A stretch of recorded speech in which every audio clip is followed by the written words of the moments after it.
বিসমিল্লাহির রহমানির রহিম।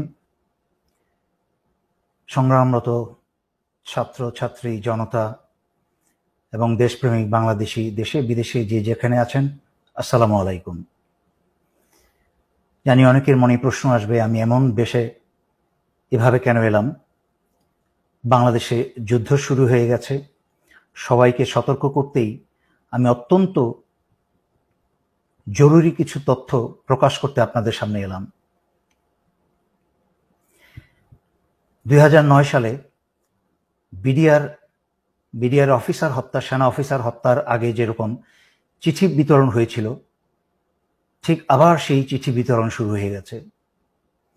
বিডিআর সেনা হত্যার আগে সেনা হত্যায় যারা যারা জড়িত ছিল তাদের মাঝখানে সোহেল তাজ অন্যতম। সেই সোহেল তাজ আবার নাটকীয়ভাবে বাংলাদেশে এখন হাজির। কোন দিকে যাচ্ছে? হঠাৎ করেই জামাত শিবিরকে চিঠি দিয়ে এই স্বৈরাচারী শেখ হাসিনা সরকার বাতিল করল। কোনোটাই কিন্তু বিচ্ছিন্ন ঘটনা নয়। সম্পূর্ণ বিচ্ছিন্ন ঘটনাকে একত্র করার দায়িত্ব আমরা কিছু লোক কাজ করে যাই। চিন্তা করে দেখুন, শুধু চিঠিটার সামান্য অংশ দেখাচ্ছি। চিঠিটা ইন্টারনেটে সব জায়গায় ছড়িয়ে বেড়াচ্ছে।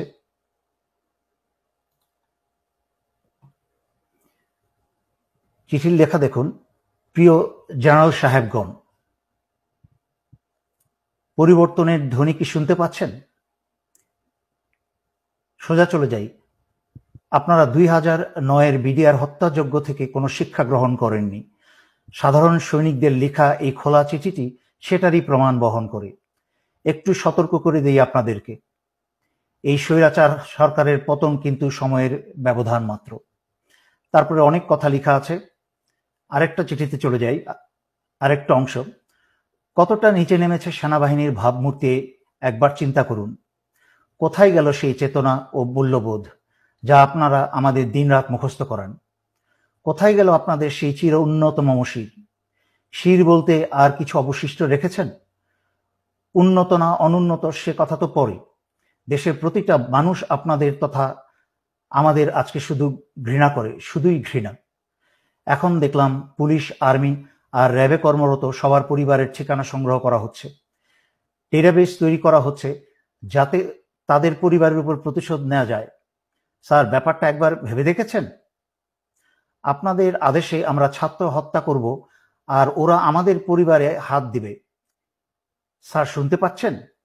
আপনারা কি পারবেন আমাদের পরিবারের নিরাপত্তা দিতে? পারবেন পুরো দেশটাকে ক্যান্টনমেন্ট বানিয়ে ফেলতে?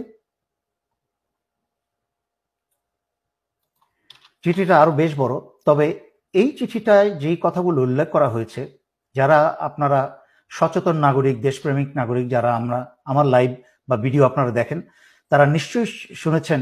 বহুদিন যাবৎ আমি সতর্ক বানিয়ে দিয়ে আসছিলাম, এভাবে বলছিলাম যে এই বাংলাদেশের সাধারণ সৈনিকের পরিবাররা কিন্তু গ্রামে গঞ্জে থাকে, তারাও অত্যাচারিত। কিন্তু সেনানিবাসে এই হাসিনার পয়সা খেয়ে যারা আজকে দেশ এবং জনগণের বিরুদ্ধে কাজ করছেন, তাদের ভবিষ্যৎ পরিণতি কি হবে আমি কিন্তু বারবার সতর্ক করে আসছিলাম। যদিও ছাত্রছাত্রী এবং জনতার উপর যারা গুলি চালিয়েছে সেটা সমগ্র সেনাবাহিনী চালায়নি, চালিয়েছে হাসিনার পোষা এবং হাসিনার বাছাই করা যাদেরকে ঢাকায় 46 ব্রিগেডে বসানো হয়েছে।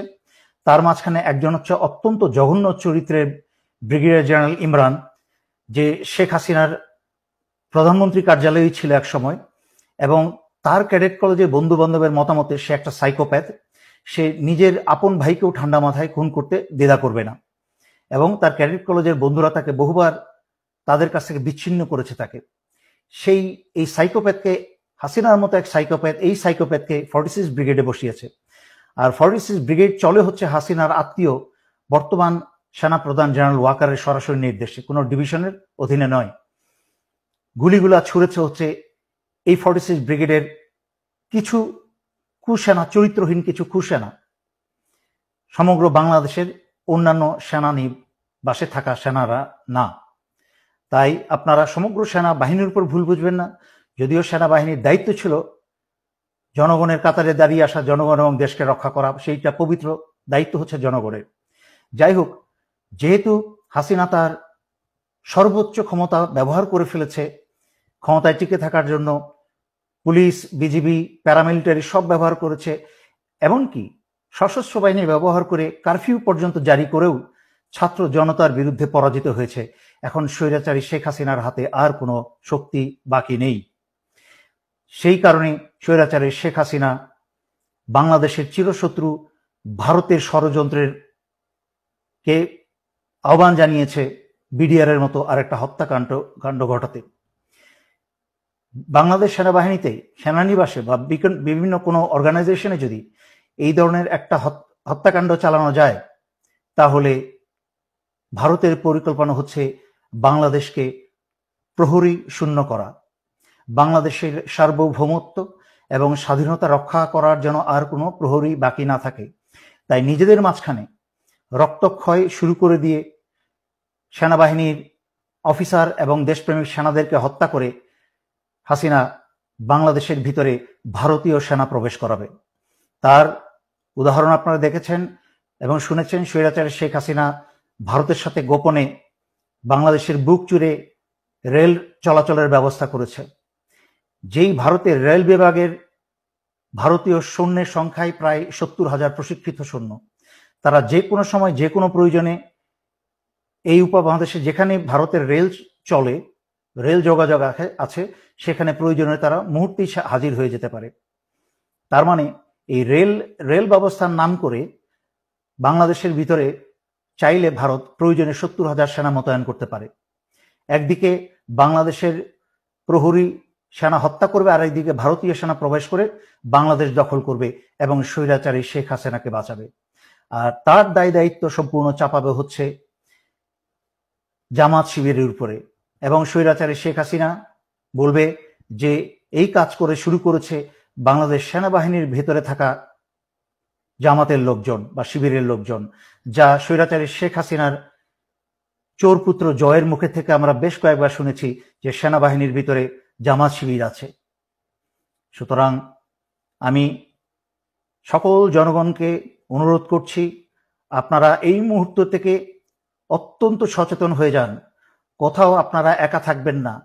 কোথাও আপনাদেরকে বাসা বাড়িতে এলাকায় যদি পুলিশি হানা হয়, তাহলে আপনারা সারা এলাকার মানুষ ঘিরে ধরবেন এবং ছাত্রছাত্রী তোমরা সবার পকেটের মাঝখানে তোমরা মরিচের গুঁড়া রাখবে। কাছের থেকে এসে ছাত্রলীগ, পুলিশ যারাই তোমাদেরকে ধরে নিয়ে যেতে চাইবে, তাদের চোখে মুখে মরিচের গুঁড়া মেরে দাও। এটা হচ্ছে ন্যূনতম তোমাদের ডিফেন্স। তাছাড়াও হাতে যা পারো তোমরা রাখো সংঘবদ্ধভাবে। নাও আসছি সর্বোপরি সশস্ত্র বাহিনীর প্রতি। ইতিমধ্যে 57 জন ভাই হারিয়েছেন, তখন কোনো পদক্ষেপ নেন নাই ভাইদের বাঁচানো। দেশ ভারতের দখলে চলে গেছে এই স্বৈরাচারী হাসিনার কারণে। 15 বছর ধরে যাবৎ বাংলাদেশের সবকিছু, স্বাধীনতা, সার্বভৌমত্ব, এমনকি জনগণের জান মাল, বাংলাদেশের অর্থনীতি সবকিছু ভারতের হাতে তুলে দিয়েছে। আরো অপেক্ষা করবেন নিজের এবং নিজের স্ত্রী সন্তানের রক্ত দিয়ে? এখনো সময় আছে। আজকে রাত্রে ভোরের অপেক্ষা না থেকেই আপনারা অস্ত্র হাতে জরুরি অবস্থা জারি করে সারা বাংলাদেশের ক্ষমতাবার হাতে তুলে নিন এবং ছাত্র আন্দোলনরত ছাত্র জনতার সাথে কাঁধে কাঁধ মিলিয়ে বাংলাদেশ রক্ষায় দাঁড়িয়ে যান। আমি সংগ্রামরত, আন্দোলনরত ছাত্র ছাত্রী জনতা এবং দেশপ্রেমিক সশস্ত্র বাহিনীর পক্ষ থেকেই স্বৈরাচারী শেখ হাসিনার সরকারকে বহিষ্কার ঘোষণা করছি। স্বৈরাচারী শেখ হাসিনা সরকার আজ থেকে বাংলাদেশে সম্পূর্ণ অকার্যকর ঘোষণা করা হলো এবং স্বৈরাচারী শেখ হাসিনার আওয়ামী লীগের যে কোনো সদস্যকে পেলে আপনারা গ্রেফতার করে জেলে সোপর্দ করুন। সশস্ত্র বাহিনী, দেশপ্রেমিক বিজিবি সকলের উদ্দেশ্যে আপনারা বিজিবির প্রতি সারা বাংলাদেশের সীমানা পাহারা দিন এবং সশস্ত্র বাহিনীর নিজ অন্যান্য দায়িত্বের পাশাপাশি দায়িত্ব সকল বিমানবন্দরগুলোকে দৃষ্টিতে আনুন এবং পাহারায় রাখুন, যেন আওয়ামী লীগের কেউ পালিয়ে যেতে না পারে। এবং সর্বোপরি এই কথা বলছি, ক্ষমতাভার গ্রহণ করার পরে বাংলাদেশের ভেতরে যেন ভারতের কোনো রয়ের সদস্য যেন এরা না থাকতে পারে, তা যা ব্যবস্থা করার করুন। বাংলাদেশের মাটির ভিতরে, বাংলাদেশের সীমানার মধ্যে যেন যেখানেই রয়ের সদস্য পাবেন, এদেরকে আপনারা খতম করে দিন। বাংলাদেশ বাংলাদেশ স্বাধীনতা সার্বভৌমত্ব কে রক্ষা করার দায়িত্ব আমরা যারা বেঁচে আছি এবং পরবর্তী প্রজন্ম বা নতুন প্রজন্ম ইতিমধ্যে তাদের দায়িত্ব 15 বছর অবহেলার পরে তারা এখন দায়িত্ব বুঝতে শুরু করে দিয়েছে, তারা দেশ ভালোবাসতে শুরু করে দিয়েছে। তাদের মাঝখানে আর মৃত্যুর ভয় নেই। তাদের মাঝখানে যখন মৃত্যুর ভয় চলে গেছে তখনই হয়েছে স্বৈরাচারী শেখ হাসিনার ক্ষয়। হাসিনাকে আর এক মুহূর্ত টিকতে দেওয়া যাবে না। যেখানেই পাবেন এদেরকে আপনারা গণধোলাই দিতে শুরু করেন। সশস্ত্র বাহিনী, আবারও বলছি শেষ কথা, জরুরি অবস্থা জারি করে বাঁচতে হলে, দেশকে বাঁচাতে হলে, জনগণকে বাঁচাতে হলে জরুরি অবস্থা জারি করে এখনই ক্ষমতা হাতে নিন। এই বলে আমি আজকের জন্য এখানেই শেষ করছি। ধন্যবাদ। আসসালামু আলাইকুম।